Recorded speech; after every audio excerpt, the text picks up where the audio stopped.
예수님께서는 이제 본문에 나와 있는 대로 가이사라 빌립보 지역에 있는 여러 마을들을 제자들과 함께 지나고 계셨습니다.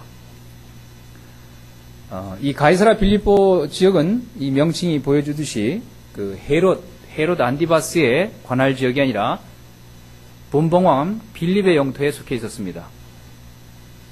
이 지역과 관련해서 우리는 몇 가지 사실을 기억할 필요가 있을 것 같습니다. 바알 신에게 제사를 드리고 했던 것은 그 먹고 사는데 직접적인 관련이 있는 그 수학과 관련된 신은 이 바알에게 그래서 제사를 드렸던 겁니다.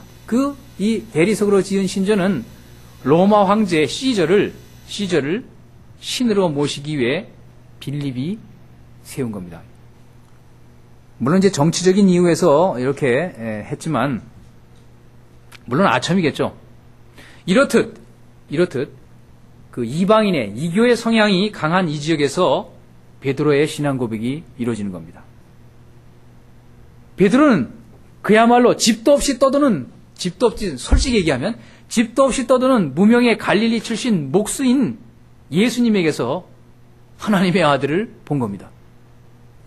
순회하면서 이리저리 돌아다니면서 가르치시는 그 나사렛 출신의 선생님이 바로 하나님의 아들이라는 사실을 베드로가 오늘 이 지역에서 고백하고 있습니다. 이 사건을 계기로 예수님은 자신의 고난에 대해서 가르치기 시작했다고 본문은 이야기하고 있습니다. 이 사건을 계기로 예수님은 자기 자신이 어떤 존재인가를 제자들에게 아주 분명하게 인식시키기를 원하셨습니다. 바로 베드로가 예수님을 그리스도라고 고백하는 이 시점에 이르렀을 때 그 순간까지 예수님은 자기가 이제까지 해온 사역을 좀 확인해보고 싶으셨을 겁니다. 너희는 나를 누구라 하느냐? 현재 다른 사람들이 뭐라고 하는 것은 중요하지 않고 도대체 너희는 다른 사람 말고 제자인 너희는 나를 누구라 생각하냐? 베드로가 대답합니다. 원문에 보면 당신은 그리스도이십니다. 그리스도는 여러분이 잘 아는 대로 이름이 아니에요. 사람의 이름이 아니에요. 그리스도라는 말은 칭호예요, 칭호. 본래 이름은 예수님이고 칭호예요. 잘 아시는 대로 그리스도는 그리스 말로 기름 부음을 받은 사람이에요. 히브리 말로 마시아 이런 말인데 기름 부음을 받은 메시아에 해당하는 겁니다. 근데 예수님은 베드로가 그 자기에 대해서 그리스도라고 고백을 하니까 대반에 자기가 그리스도라고 하는 그 사실을 말하지 말래요. 이것은 예수님 당시 아까 말씀드린 대로 예수님 당시에 널리 퍼져 있던 메시아 사상하고 관련이 있는 것 같습니다. 예수님이 생각하는 예수님이 갖고 있는 메시아라고 한 메시아 상하고 예수님 당시의 일반인들이 갖고 있는 메시아 상하고 차이가 나는 거예요. 메시아가 오시기 전에는 아주 환란이 있을 거다. 막 고통받는 일이 있을 거다. 이런 고통은 새로운 시대가 열리기 전에 반드시 또 와야 할 그런 것이라고 생각했어요. 근데 예수님은 아니다. 당신은 고난받아야 된다. 또 죽어야 된다. 죽어야 된다고 이렇게 얘기하시는 겁니다.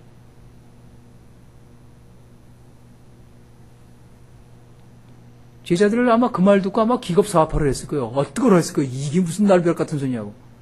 사실 그랬을 것 같아요. 모든 것을 버리고 주님을 따랐을 땐 순수한 동기도 있었지만 한편으로는 세상적인 어떤 것이 강하게 도사리고 있었던 겁니다. 베드로가 항의합니다. 베드로는 항의했어요. 그러면 안 된다고. 이렇게 항의하는 자기를 말리는 그렇게 하면 안 된다고 말리는 베드로를 혹독하게 꾸짖으셨습니다. 사탄아, 내 뒤로 물러가라. 너는 하나님을 생각하지 않고 사람의 일만 생각한다. 물론 여기서 사용된 사탄이라는 단어가 그 진짜 사탄을 가리키는 그건 아니겠죠. 예?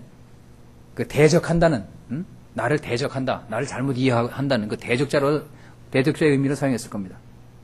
나를 반대하는 자, 너 베드로는 내 뒤로 물러가라, 뭐 이런 의미겠죠. 지금 베드로가 하는 말은, 베드로의 생각은 하나님께로부터 나온 것이 아니라 당시 사람들의 생각을 반영하고 있는 겁니다.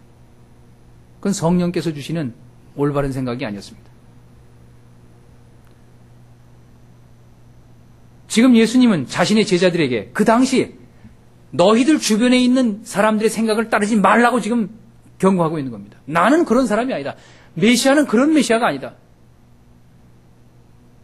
본인이 종국에는 십자가를 지고 죽음을 통해서 오는 그런 나라다. 그런 자기 희생을 통해서 이루어지는 화평.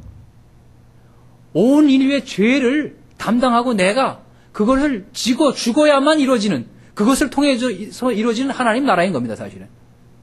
만약에 그 당시의 사람들이 얘기하는 대로 폭력을 통해서 얻어지는 그 화평이라는 것은 그건 오래 갈 수가 없어요. 복수는 복수를 낳고 그 악의 순환, 그런 순환은 계속 돌아가요. 악순환은 계속 돌아가는 거예요. 누구 죽였으면 또 죽이고 또 죽이고 나오는 거예요. 예수님이 원하는 그 평화라고 하는 것은 무력을 통한 게 아니에요. 자기 희생을 통해서, 자기 죽음을 통해서 얻어지는 그런 평화인 겁니다. 그것만이 진정한 것이고 그것만이 영속할 수 있는 겁니다. 예수님의 십자가의 희생을 통해서만이 하나님의 나라가 온전하게 이루어지는 겁니다. 그 방법이 아니고서는 그런 폭력적인 것을 막아낼 방법이 없는 겁니다. 베드로가 악의로 그렇게 한 것은 아니지만 어쨌거나 선한 의도를 갖고도 우리는 잘못을 저지를 수가 있어요. 의도 자체는 선하게 시작한 것 같은데 결과는 아닌 게 나올 수가 있어요. 인간적으로만 생각하다 보니까. 물론 인간적인 게 항상 나쁜 건 아니지만 참 어렵습니다, 사실은. 그리고 동시에 또한 내가 어떻게 못할 때는 내 삶 속에서 나와 더불어 같이 신실하게 신앙생활을 하고 있는 사람들의 도움 속에서도 하나님의 뜻을 발견할 수 있는 겁니다, 사실은. 그렇기 때문에 공동체가, 교회 공동체가 필요한 겁니다. 왜? 하나님은 다양한 지체들을 통해서 자신의 뜻을 알려주실 수 있기 때문입니다. 말씀드린 대로 하나님이 행하시는 방법은 너무 다양하기 때문에 어느 한 일정한 틀에 두지 않거든요, 사실은.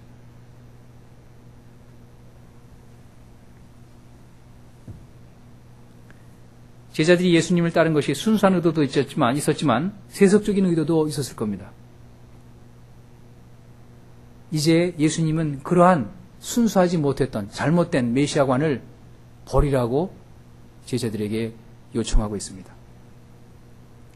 이렇게 고난당하는 메시아, 마침내는 자신의 죽음을 통해서 화목제물로서 우리를 대속해 주신 그 예수님. 예수님의 이런 자기 희생적 방법만이 이 땅에 참된 평화와 하나님 나라를 가져오게 하는 유일한 방법이었습니다. 자기 희생적 방법만이 진정한 의미의 화평을 가져옵니다. 우리의 삶 속에서도 이건 마찬가지입니다. 늘 반복해서 말씀드리지만 누군가가 희생하는 태도를 취할 때 비로소 화평이 있고 문제가 제대로 해결되는 겁니다. 누군가가 하나가 져주면 돼요. 말씀드린 대로 그건 강한 사람이 져주는 거예요. 예수님이 강하니까 이렇게 낮추신 거거든요. 예수님이 그렇게 힘이 있고 메시아였고 하나님의 아들이셨기 때문에 가장 밑바닥까지 자기를 낮추실 수 있었던 겁니다. 그게 진정한 강자의 상징인 겁니다. 약자기 때문에 비굴하게 한 것이 아니라 스스로 마지못해서 하는 것이 아니라 타의에 의해서 하는 것이 아니라 자의로 스스로 자기를 바닥까지 낮추고 희생할 수 있는 사람, 그 사람이 강자인 겁니다. 진정한 강자가 바로 그 사람입니다. 이렇게 스스로 낮추는 것을 통해서 예수님이 자기를 죽기까지 십자가에서 자기의 죽음을 내놓는 그 방법을 통해서만 가능했던 겁니다. 이러한 예수님의 그 고난받는 그 메시아상을 여러분의 삶 속에 적용하시기를 원합니다. 그렇게 될 때 가정에서든 교회에서든 또 여러분이 머물고 있는 그 직장 사회 속에서도 뭔가 다른 것이 나타날 겁니다. 그럴 때 정말 자기를 낮추는, 자기가 스스로 희생을 하면서 그런 것을 통해서 진정한 의미의 화평을 가져올 수 있는 그런 사람이 되시기를 원합니다. 기도하시겠습니다.